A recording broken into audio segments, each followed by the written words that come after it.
আজকে কিছু টপিক নিয়ে কথা বলবো। সেটা হচ্ছে পুরুষজাত।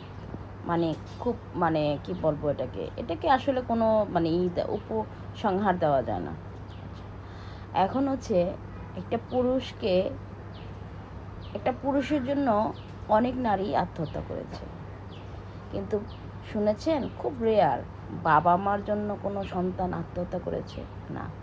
করেছে কিন্তু দুই একজন, কিন্তু বেশিরভাগ সংখ্যকই এই হাজব্যান্ডদের কারণে আত্মহত্যা করে। দেখেন, এই পুরুষ জাতটা বলি, দেখেন বাবা মা জন্ম দেয়, বড় দেয়, মানুষ করে, সব কিছু করে, বাট সেই বাবা মাকেও উপেক্ষা করে, বাবা মাকে এতটা ভালোবাসে না যে বাবা মার জন্য আত্মহত্যা করে। তার থেকে বেশি ভালোবাসে তার হাজব্যান্ডকে, একজন পরপুরুষকে এবং অন্য মায়ের সন্তানকে, ঠিক আছে, যার সাথে কোনো রক্তের সম্পর্ক নেই, তাকে ভালোবাসে আর তার জন্য জীবনটাও দিয়ে দেয়। কতটা ভালোবাসে এটা যদি পুরুষজাত বুঝতো। গেল এই কথা, তারপরে ভেবে দেখুন, যে নারী সকালবেলা ঘুম থেকে উঠে একজন পুরুষজনের জন্য বা হাজব্যান্ডের জন্য ঘুম থেকে উঠেই কিন্তু চিন্তা করে হাজব্যান্ড কী খেতে পছন্দ করে, তড়িবড়ি করে তাড়াহুড়ো করে এটা এটা করে ওটা করে তার সংসার গোছায়। হ্যাঁ, তার এলোমেলো সংসার, সকালবেলা ঘুম থেকে উঠেই তার এলোমেলো সংসারটা গোছায়, পরিপাটি করে রাখে, এবং সে কী খেতে পছন্দ করে সে অনুযায়ী রান্না করে। নিজের পছন্দ অপছন্দ কখনোই চিন্তা করে না যে আমার কি পছন্দ। বাট সেই পুরুষ কখনোই ভাবে না যে সারাটা দিন সে আমার চিন্তা করে, ভালো মন্দ আমার চিন্তা করে সে অপেক্ষা করে আমার জন্য।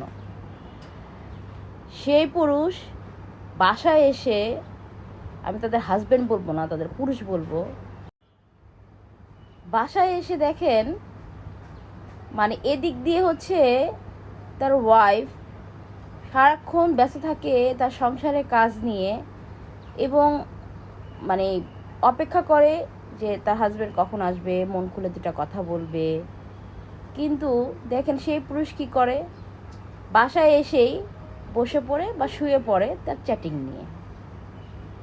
এদিক দিয়ে হচ্ছে তার হাজব্যান্ডের জন্য সেই ওয়াইফ রান্না বান্না কি করবে, কি খাওয়া দাওয়া করবে, কি পছন্দ করে অপছন্দ করে, সেই চিন্তায় মশগুল থাকে তার স্ত্রী। আর এদিক দিয়ে সে পুরুষ তার কথা চিন্তা না করে সে শুয়ে শুয়ে অন্য নারীর কথা চিন্তা করে সে চ্যাটিং করতে থাকে, অন্য নারীর সৌন্দর্যের প্রশংসা করতে থাকে, পরকীয়া যেটাকে বলে। আসলে কি জানেন, আমি মোবাইলটাকে একদমই সাপোর্ট করি না, বিশেষ করে অ্যান্ড্রয়েড সেট যেদিন থেকে বের হয়েছে আমি মনে করি মোবাইলটার জন্যই আজকে পরকীয়াটা বেশি হচ্ছে। যখন হাজব্যান্ডরা সারাদিন পরে বাসায় এসে যখন এদিক দিয়ে ওয়াইফরা যখন ব্যস্ত থাকে, এই ব্যস্ত থাকে, তখন সে একা থাকে। তখন সে একা থেকে সে এই একা থাকার সুযোগেই সে বিভিন্ন রকমের মেয়েদের সাথে কথা বলে, পরকীয়া করে, দেখা করে। প্রথমে বন্ধুত্ব সম্পর্ক, এই বন্ধুত্ব সম্পর্ক নিয়েও কথা বলবে নোংরা মন, ঠিক আছে, কিন্তু আসলে কি এই বন্ধুত্ব সম্পর্ক থেকে কিন্তু নোংরামিটা শুরু হয়, পরকীয়াটা শুরু হয়। এটা যখন আগের থেকে বলা হয় তখন বলে নোংরা কথা বলে, ঠিক আছে, যখন ঘটে যায় তখন কিছু করার থাকে না আর। হ্যাঁ, তখন সে সংসারটি ভেঙে যায়, ভেঙে গিয়ে সে সংসার থাকে না। ওহে নারী, আমি নারীদের বলবো, পরকীয়া নারীদের বলবো, নোংরা মেয়েদের বলবো, ওহে নারী, ভেবে দেখুন, আজকে দুদিন স্ত্রী প্রথম ভালো থাকে, সৌন্দর্য খুঁজে, সব কিছু খুঁজে, দুদিন পরে সেই স্ত্রীকে ফেলে রেখে যখন আপনার পিছনে ঘুরে, আপনাকেও সে সঙ্গী হিসাবে নিয়ে দুদিন পরে আপনাকেও ফেলো, আরেকজনকে সে ধরবে।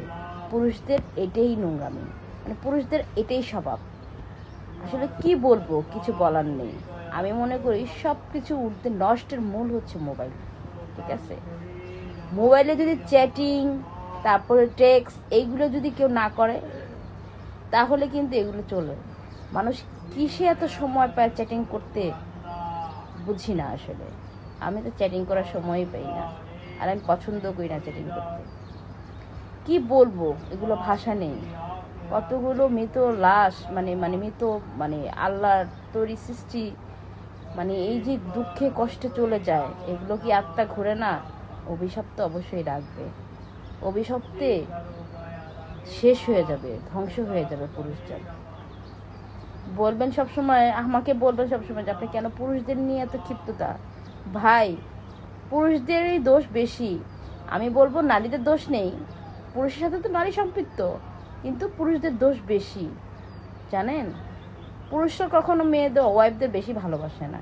একটা ওয়াইফ কিন্তু একটা হাজবেন্ডের থেকে বেশি ভালোবাসে। এটা অনেক পরীক্ষিত। কয়টা পুরুষ নারীদের জন্য মারা গেছে বলতে পারেন? অনেক নারী পুরুষদের জন্য মারা গেছে, আমি বলে দিলাম। বিবেচনা করে দেখুন।